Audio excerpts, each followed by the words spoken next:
afternoon, everyone. Most of us, or at least all of us here, and I think a lot of people this week are celebrating National Police Week. It's the week when we honor those who serve us in law enforcement. And I think it's safe to say that we need law enforcement officers in this country.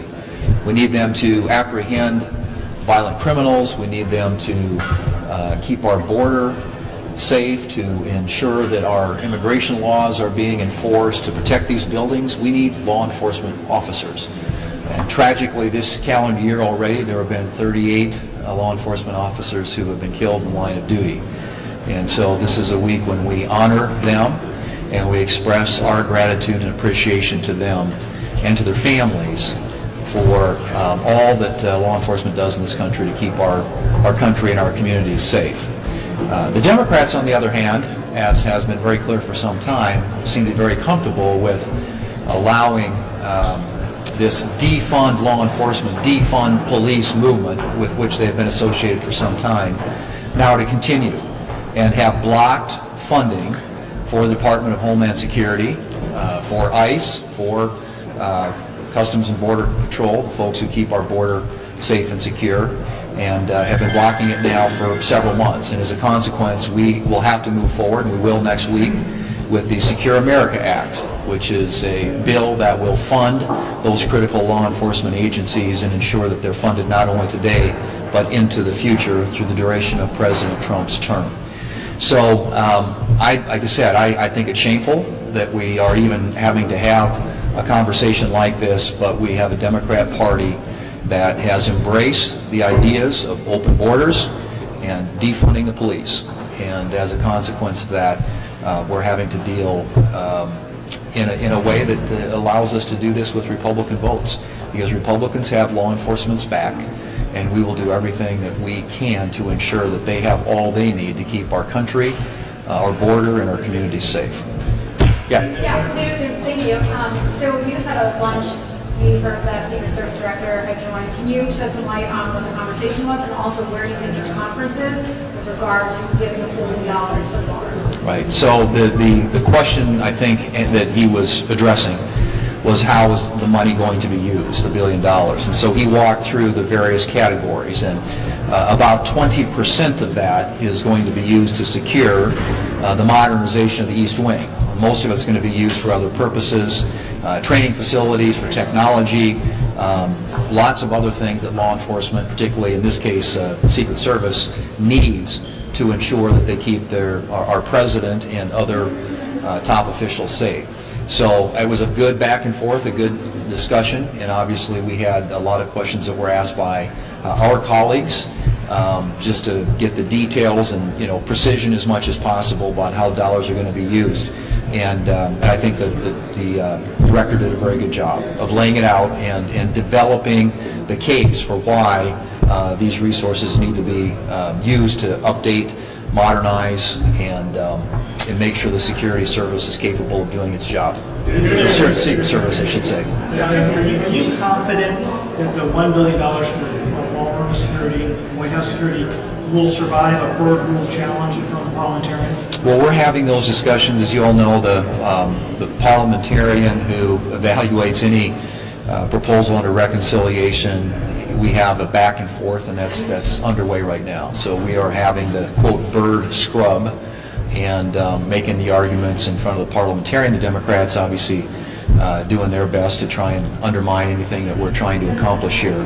But I'm pretty confident based on past experience, because we dealt with this significantly, in a significant way I should say, last summer during the Working Families Tax Cuts legislation.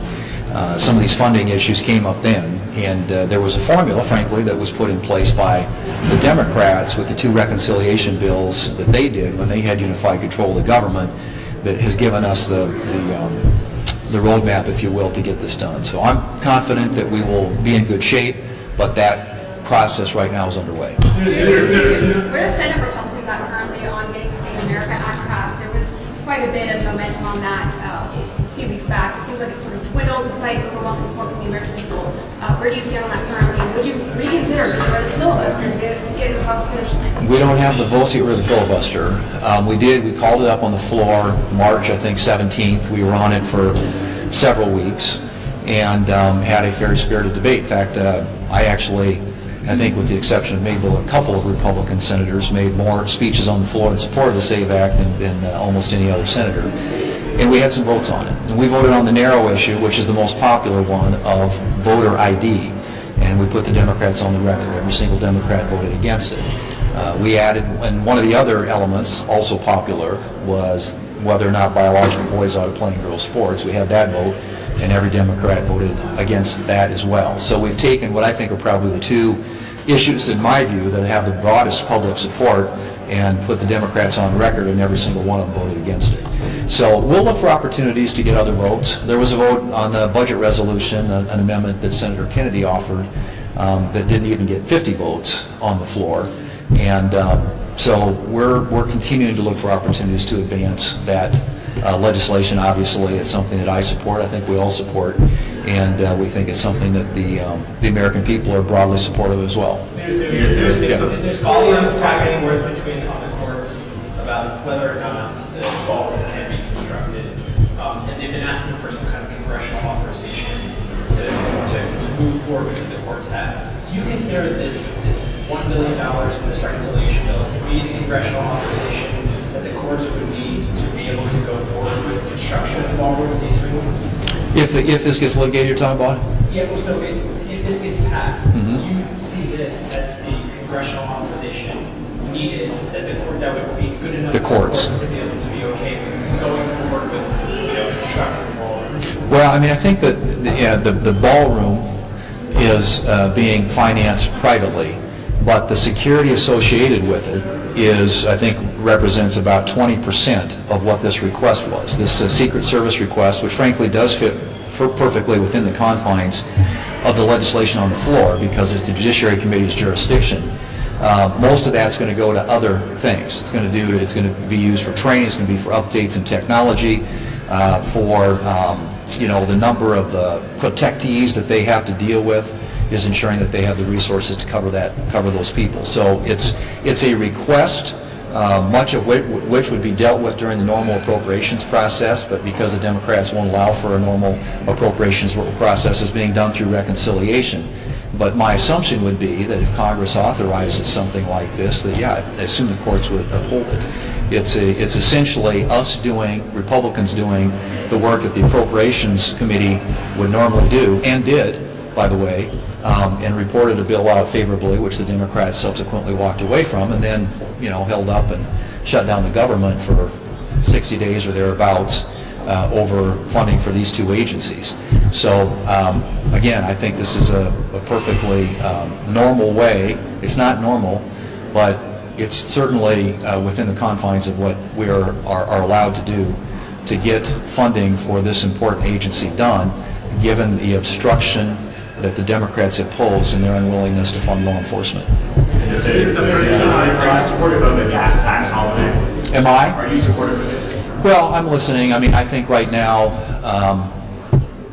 you probably know I've not in the past been a huge fan of previous attempts, although when this was tried during the Biden administration, gas prices were going up largely in response to the Biden energy policies. This obviously is a very different set of circumstances, but if the president wants to make that case, I think we're all willing to hear it.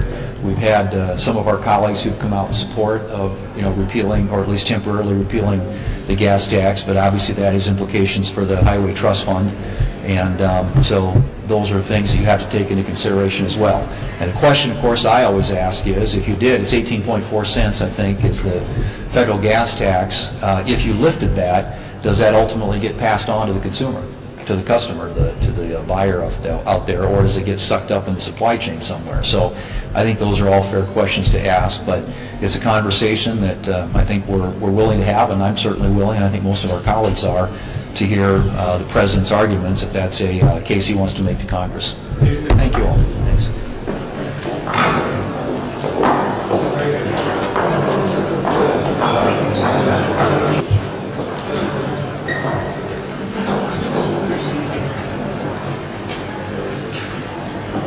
Okay, good afternoon, everyone. Thank you for Senator Klobuchar and Merkley for being here with me today. And first we had a great caucus, the highlight of which was the Artemis astronauts coming in and telling us their story and taking pictures with these brave Americans. That brings us all together at a time of such disunity. So there was a great joy at the end of our caucus when the 4 great astronauts walked in. Now to a more serious matter. Not more serious, but less happy matter. If you want to understand Republican priorities, just look at their reconciliation bill. Prices are rising, families are hurting, Americans know exactly who is making it worse. The CNN poll this morning said 77% say Trump has raised their costs. What is the GOP response? $1 billion ballroom, fancy, gold-plated. It's outrageous. Only 30% of the people approve of Trump's handling of the economy. Americans are distressed. Their economic situation in 3 words: uncertainty, stress, dread. It's true. Families gather at the dinner table after a meal and dread looking at the bills and saying, how are they going to pay this one and not this one? Which one should they pay? Which one shouldn't they pay? And when you think of the needs, for instance, of your kids or maybe your elderly parents and you can't really do what's needed for them, it's dread and ache. What are Trump and the Republicans doing about these awful conditions? Not lowering grocery costs, not lowering gas prices or housing or electricity or health care costs. Nope. What are they doing? Instead of cleaning up the chaos they created, Republicans are pushing a bill that pours billions more into Trump's raids and masked agents and sticks taxpayers with a bill for Trump's $1 billion ballroom. $1 billion ballroom. These are the ballroom Republicans. At the very moment Americans are pleading for relief, Republicans are telling them, pay for Trump's palace first. This bill has $0 to lower costs for families. Here's their second reconciliation bill. It's their second chance to show what they got. They got nothing for the American people and a ballroom for Donald Trump. The bill has $0, as I said, for reducing costs to families, but somehow comes up with $1 billion for Trump's vanity project. Trump said not 1 penny of federal money would be used for the ballroom. Well, give me a break. Another lie.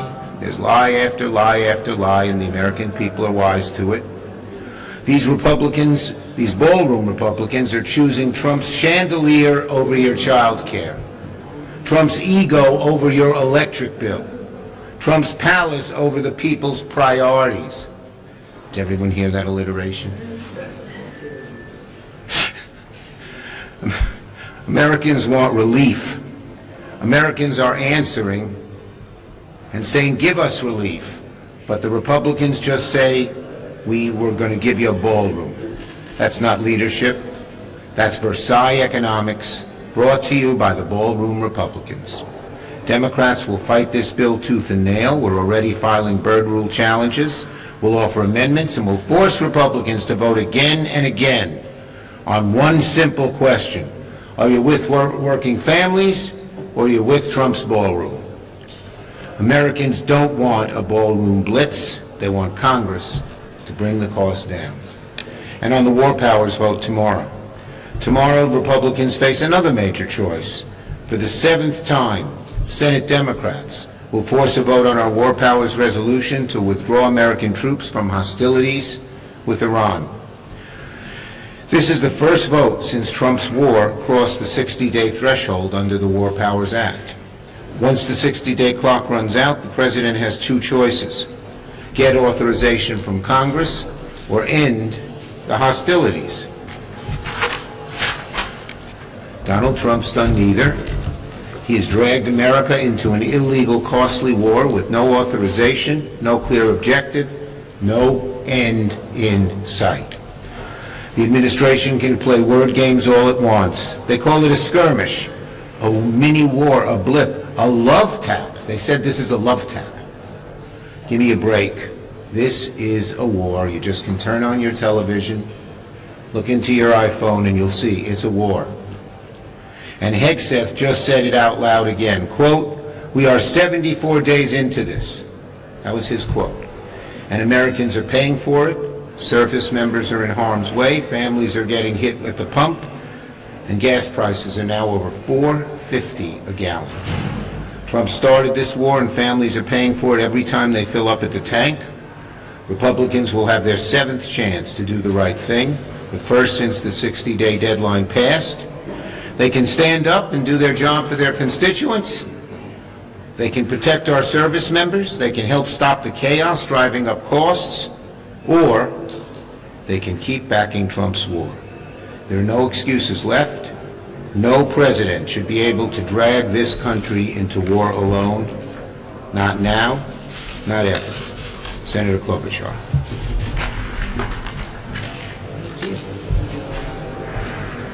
Thank you very much, Chuck.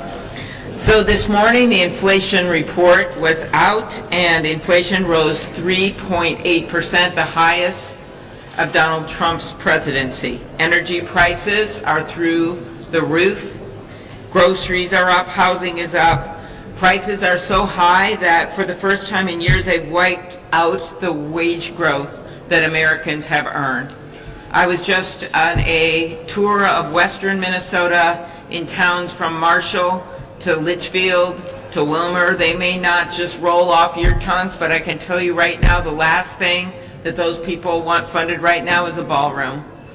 I met with them about child care, businesses who are going to be unable to hire employees. They want to hire them, the employees want to work for them, but they don't have child care. Gas prices now in Minnesota that have tended to be a little lower than the rest of the country, but they've now gone up over $4. Diesel prices up over $5. Farmers already hit by the tariffs. Now it costs more to bring their goods to market. And now you have fertilizer prices, and I'm going to have to leave right after this because Senator Bozeman and I are doing a hearing on fertilizer prices. 50% of the urea that goes into fertilizer goes through the Straits of Hormuz.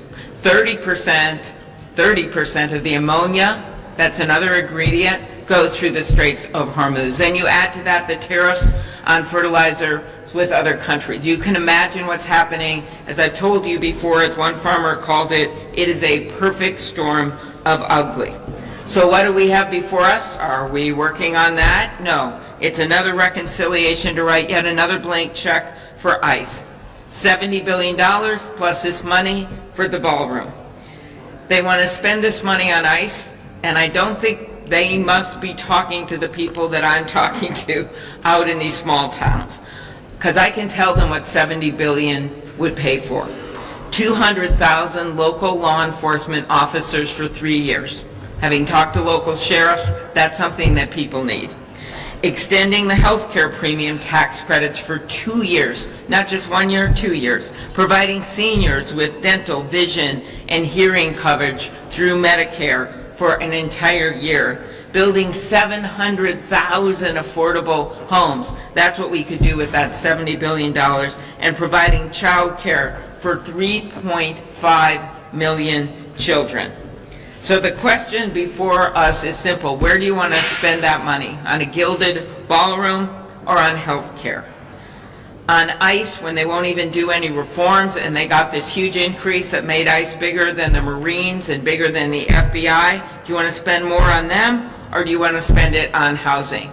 The American people have answered, and that is why the president's approval ratings are lower than they've ever been, and so many polling places have had to actually add a quintile to where he stands on running the economy, because it is now in the low 30s. With that, I turn it over to Senator Merkley. Senator Merkley, please go on. Well, the families of Oregon and America, they're pressed to the wall. I held 9 town halls throughout eastern Oregon over the break, and people are pretty unhappy. They're unhappy that in Oregon, gas is over $5 a gallon. Diesel's over $6 a gallon. They're unhappy that the health care costs went up and that the tax credits that helped them pay for it went away. They're unhappy that the groceries are up. They are unhappy about the cost of rent and home ownership going up. They're unhappy because they are pressed to the wall. And what is the Republican answer to all of this? The ballroom boondoggle. A Louis XIV massive edifice that turns the White House into an auxiliary dwelling unit. This is hardly the vision for a democratic republic, possibly the vision for a dictator, possibly the vision for a strongman, possibly the vision for an authoritarian state, but not a vision for a democratic republic. And the rest of their bill doesn't do a damn thing for those health care, gasoline, housing, grocery costs, or inflation going up at 3.8%, the highest rate in 3 years. There's something else going on here that's important to address. The Republicans are turning reconciliation into an appropriations bill process. You know, reconciliation was passed by every single senator voting for it. Not one was against it. Why? Solely it was reserved for reducing deficits. Well, Republicans nuked it. They did a nuclear option back in 1996, and they said, you know what? We can now use this to increase costs, increase deficits rather than decreasing them. A massive violation of how 100 senators had come together. And they did that so they could do tax bills.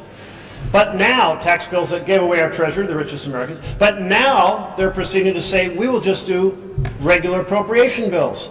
We are going to fund ICE and CBP, a massive amount, even though ICE and CBP are already sitting on $103 billion of unobligated funds. Funds that will never be exhausted during this coming financial year. And they're doing it for this ballroom boondoggle. Recognize that neither of these was essential. $103 billion of unobligated funds for ICE and CBP. And why not go through the regular appropriations process if you want to build a ballroom? Well, so this is something that we will see reverberating for years to come, the steady destruction of the norms and processes of the Senate, destroying bipartisan collaboration on spending bills. An important point to note. But more important at this moment, all this being done not to give a single penny to help a single family on a single issue where they're pressed to the wall. Thanks, Jeff. Questions? Yes. Thank you. What is your level of confidence today that you'll ultimately get 51 votes to either remove or redirect ballroom funding? Because that's clearly a focus of Democrats. Look, the bottom line is this ballroom is a disgrace. The Republicans know it. Let's see if they have the guts to do what they know is right, both substantively and politically, and tell Trump we don't need a damn ballroom. Would you support suspending the federal gas tax to help Americans afford their bills? Look, Americans need real relief. 18 cents isn't enough. If Trump wants to give real relief to Americans, end the damn war, that's $1.50. It's a lot more than 18 cents. Yes? Thank you, Mr. Schumer. In light of the Collin decision, You got to speak a little louder. in light of the voting rights decision before the break and the redistricting wars, what's the problem? Where does voting rights and electoral reform fit into the Senate Democrat strategy as you all try to go back? We already have task forces meeting with outside groups, lawyers, and we are red teaming anything they might do. Trump knows he's going to lose this election because he's so out of touch with the American people. So he's going to try to steal it. He tried one way in 2020. He's going to try many ways now. We are prepared, and we're going to fight him and succeed every step of the way. Yes? Senator, are you going to vote for Kennedy resolutions tomorrow to prevent senators from being paid during the government shutdown? Yes. Do you expect that to pass? I'm going to vote for it, and I think it has a lot of support. Okay. Yes. Back there. Yes. Yeah. You know. You. Yeah, thank you. Thank you, Leader Schumer. I wanted to ask a little bit about crypto legislation. I know you had a meeting with some of the Senate Democrats about it today. I'm just wondering if you think that this is a bill that Democrats need to work to get across the finish line, or if there are enough concerns that you're just hoping to Look, see blocked from we'd like to see a good crypto bill pass, and our senators on the Banking Committee and on the Ag Committee are working diligently towards that goal. They're making good progress, but we're not there yet. Thank you, everybody. Go Knicks. They got plenty of extra points. They're doing good. I love the Knicks. Who can name the 5 great Knicks of 1977? Clyde Frazier. Keep going. Oh, jeez. Willis Reed at center. A senator was forward. Another senator, and another non-senator was forward too. DeBuscher and Earl DePearl. Did you name Earl DePearl or Clyde Frazier? Okay, then Earl DePearl. That's who they are.